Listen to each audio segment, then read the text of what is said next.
Cette table ronde, elle a un double objectif. Le premier, c'est de parler un peu de marketing, de green marketing, de marketing vert, de savoir au final si de parler en fait de toutes ces bonnes pratiques, de ces engagements en termes marketing pour faire vendre au final aux clients, est-ce que ça marche? Est-ce que c'est un argument de vente aujourd'hui pour permettre à avoir plus de clientèle grâce à cet engagement?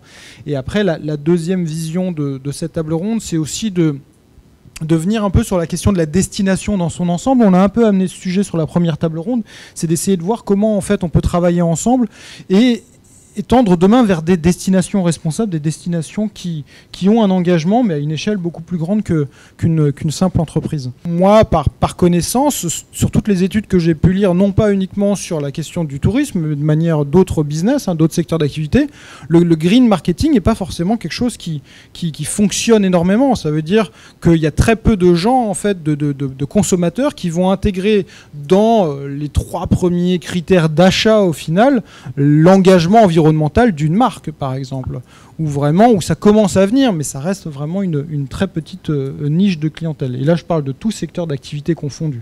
En France, ce qui se dit, c'est que l'engagement environnemental ou en matière de développement durable d'un établissement, ça représente à peu près le 7e critère de choix quand la personne va acheter un séjour ou va réserver un hôtel. Donc c'est pas forcément la chose la plus prioritaire, mais c'est peut-être aussi du fait que l'hôtel ne communique pas beaucoup dessus.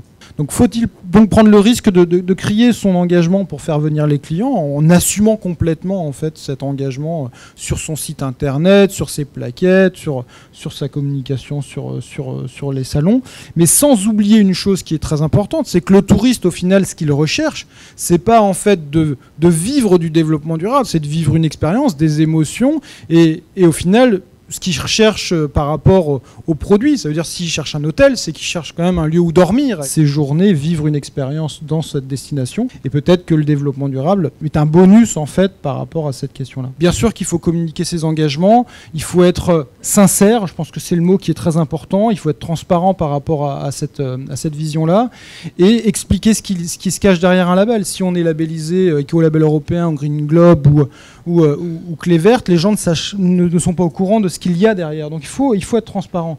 Et donc c'est à vous, hôteliers, hébergeurs, d'expliquer aussi quel est l'intérêt de tout ça. Et surtout de mettre en avant ce qui est en lien avec les bonnes pratiques, en lien avec l'expérience de visite et l'expérience du touriste. Parce que ce qu'il veut, c'est sentir quelle est aussi la plus-value pour lui en termes de circuit court, de bien manger, parce que ça parle en fait aux clients. Plus que peut-être les questions très techniques de réduction de consommation d'eau et d'énergie. Sur Betsom et Betsom Zéro Carbone, votre vision, c'était vraiment d'être proactif, de vous dire c'est nous qui avons la solution, on ne va pas forcément attendre en fait derrière que ce soit les organisations liées au développement touristique sur le territoire et à la destination pour s'engager. C'est à nous de nous bouger et on va faire bouger les choses en interne aussi après à ce niveau-là. C'était sa vision ? Au départ, c'était pas dire c'est nous qui avons la solution, c'est au départ c'est dire on va se regrouper pour essayer de trouver des solutions. C'est d'abord ça. C'est d'abord ça, parce qu'on n'a pas toutes les solutions. Ça, c'est sûr. Mais c'est sûr qu'on est plus fort ensemble. Voilà. Pour effectivement dialoguer, trouver des solutions, et puis pour être représentatif d'un ensemble, d'un collectif de professionnels du tourisme sensibles et réfléchis à cette cause du développement durable. Alors moi, en tout cas, ce que vous disiez par rapport à la communication, je pense que beaucoup de professionnels du tourisme, c'est ça qui les intéresse aussi. C'est que moi je le vois, on a beaucoup réfléchi sur cette façon. On se dit, est-ce qu'on met tout sur le site, est-ce qu'on met pas tout sur le site? Non, on peut pas emmerder tout le monde avec notre écolabel, avec notre truc. Donc on a mis le principal, on présente notre bilan carbone, on présente ce que c'est l'écolabel, parce qu'effectivement on a dit qu'on est porteur de messages, donc voilà, le message on le porte. Maintenant, moi je voulais faire, alors on fait des newsletters. Comme ça, les gens peuvent s'inscrire. S'ils n'ont pas envie, ils les inscrivent, voilà. Et puis, mais parfois, je teste ça sur notre Facebook, par exemple. On poste que, voilà, il y a eu la traversée de la baie, qu'il y a eu, je sais pas quoi, un beau coucher de soleil, n'importe quoi. Les gens like. Et quand on parle de quelque chose sur l'écotourisme, il y a moins de likes. Il y a moins de likes. Donc, c'est bien clair que les gens ne viennent pas pour ça. Mais par contre, une fois qu'ils sont chez nous, comme on leur envoie automatiquement, avant c'était sur papier, mais ça on essaie de diminuer le maximum pour ne pas polluer dans les chambres, donc automatiquement quand ils partent et qu'on appuie sur la facturation, ils reçoivent chez eux un mail avec un questionnaire de satisfaction sur l'hôtel, mais aussi sur notre démarche écologique. Et ça, c'est assez étonnant, c'est que 95% de personnes sont très positifs et nous posent des questions et on continue dans un dialogue après leur séjour. Donc ça veut dire qu'on fidélise une clientèle. Et l'important pour un acteur de tourisme à l'heure actuelle, c'est fidéliser sa clientèle. Et le travail qui est fait avec l'ensemble des professionnels sur la destination, vous pensez que ça a poussé justement aussi à faire évoluer l'image de la destination dans son ensemble? Oui, alors bon, c'est vrai que Baie Zéro Carbone est né en 2009, on a commencé, oui. Je me rappelle que c'était suite aux rencontres du tourisme avec le CRT, où c'était une année de crise, et que le directeur du CRT disait il faut qu'on trouve des astuces professionnelles du tourisme, on va essayer de faire faire une promotion sur nos destinations et que tout le monde fasse un effort économiquement pour attirer des gens dans notre région. Et là, bon, effectivement, j'ai à un moment donné pris le micro et j'ai dit arrêtons de brader notre destination. Déjà, le Nord est considéré comme pauvre. Essayons de mettre une valeur ajoutée sur notre territoire et pensons écotourisme. Bon, c'est vrai que nous on avait l'écolabel, c'est assez nouveau pour nous, mais c'est comme ça qu'est arrivée notre démarche, quoi. On ne communique pas que pour les gens qui sont déjà dans cette réflexion éco-responsable. Parce que, par exemple, maintenant, les Parisiens, plus personne, enfin, beaucoup moins de gens ont de voiture et tout le monde n'est pas écologique dans sa façon de fonctionner. Simplement, les gens ont un mode de transport différent à Paris. Donc, quand les gens viennent sur nos destinations, si on n'est pas un professionnel du tourisme engagé dans ces dynamiques, on ne sait pas répondre aux clients qui vous appellent et qui disent « j'aimerais réserver une chambre chez vous. Si j'arrive en train, comment je fais ? Et qu'est-ce que je peux visiter ?» Si vous n'êtes pas dans cette sensibilité-là, vous ne savez pas lui répondre et vous lui fermez votre porte et vous ne lui vendez pas votre chambre. Enfin, les gens qui n'y croient pas, quelque part, ils vont être obligés. C'est le tourisme de demain. On change nos habitudes. Même les gens qui ne sont pas sensibles à l'écologie changent parce que tout change. Donc c'est en fait c'est de la logique par rapport juste à l'évolution aussi de pratiques touristiques des personnes. De vie. Et donc après, c'est aux professionnels, aux hébergeurs, aux prestataires d'activités de s'adapter par rapport à ça. Oui, et par exemple, quand monsieur parlait, en fait, quand j'ai créé l'association, au départ, il y avait des gens plus sensibles que d'autres, comme Xavier, etc.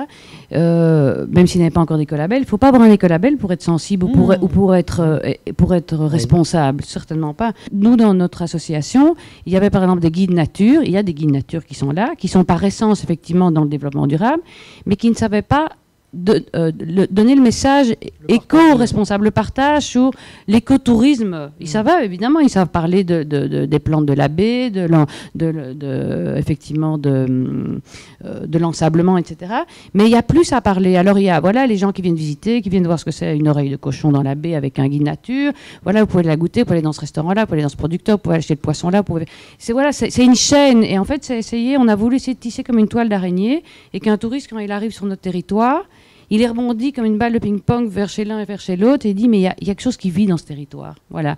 Et donc c'est bonus pour le territoire et puis c'est bonus pour les acteurs du tourisme. Après chacun a qu'à bien travailler dans son établissement. Mais c'est en fait on se renvoie la balle et donc on crée de la richesse. Sur la clientèle, vous sentez qu'il y a une évolution, vous, par rapport à France Randonnée qui organisait des séjours en France. Est-ce que vous sentez qu'il y a une évolution des attentes en fait des consommateurs par rapport à ces questions de développement durable? On ne fait pas d'export, c'est-à-dire qu'on n'envoie personne à l'autre bout du monde. Donc vous voyez ce que je veux dire. Agence réceptive. Voilà, on ne fait que du réceptif. On pense que ça joue sur plusieurs niveaux. On permet aux Français, aux Européens et à toutes les clientèles de vivre des moments qui les sortent des habitudes. Je vais revenir un peu après sur la façon dont la demande a évolué. Et on fait en sorte de trouver une valorisation de tout ce qui est local. Alors on a parlé des filières courtes. On est évidemment totalement dedans. À chaque fois qu'on peut faire travailler des prestataires en direct avec les clients qu'on amène sur un secteur, on le fait. On a même évolué dans les propositions que l'on fait vers certains séjours qui sont spécifiquement liés aux filières courtes. Ce qui nous importe, c'est de mettre en relation un public avec, bien sûr, un territoire, un terroir, la nature, et surtout les gens qui y vivent avec leur production. Donc on fait en sorte que les repas se passent de telle sorte que les clients puissent consommer ce qui se produit au moment où ça se produit. Alors, je ne vous dis pas que ça marche à 100%.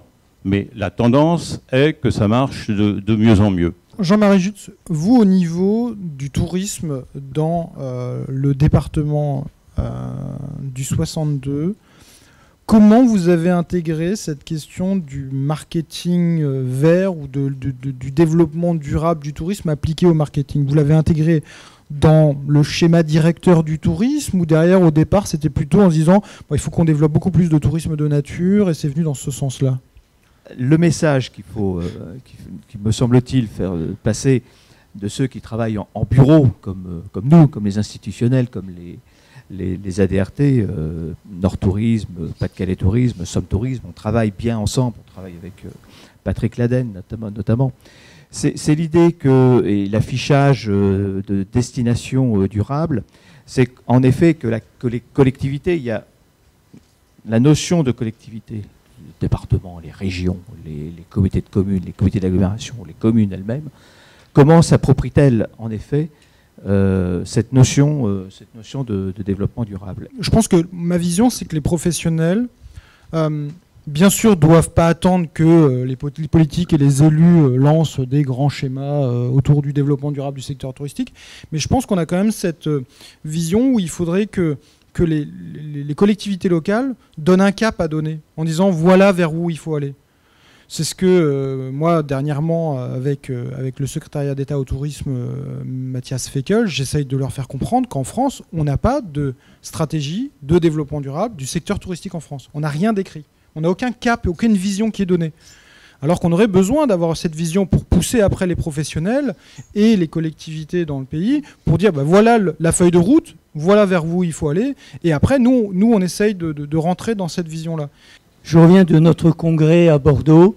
Et je peux vous dire que cette table ronde, je ne regrette pas de l'avoir faite parce que ça a été un des grands sujets d'actualité au sujet de notre congrès, essentiellement dans le monde de la restauration. Et on a aussi parlé du déchet, alors pas du déchet, du non-consommé alimentaire, car ça c'est un problème aussi important dans notre profession. C'est un sujet qui est long à aborder aussi. Et en tous les cas, moi je dis bravo à la Chambre de commerce, là, parce que vous avez vraiment ouvert des portes qui sont incitatives. Merci beaucoup. Alors pour terminer, moi j'ai envie de dire que moi j'ai connu 68. On est quand même très loin de l'écolo Babacool post-68 art. Et en témoignent notamment les innovations de GEB, de biofluide et de GECO. Voilà. Donc ça, c'est vraiment intéressant parce que quand on voit que l'innovation technologique est à côté d'un mouvement, c'est que ce mouvement est en marche et il est crédible. La deuxième chose, c'est qu'effectivement, il faut savoir afficher son engagement. Hein, Madame, vous l'avez dit, il faut être transparent. Et si le développement durable n'est pas effectivement un critère de choix, il est peut-être un gage de reconnaissance par le client et donc une autre étape pour la fidélisation. Et on sait que ça coûte quand même beaucoup moins cher de faire revenir un client que d'en faire venir un nouveau.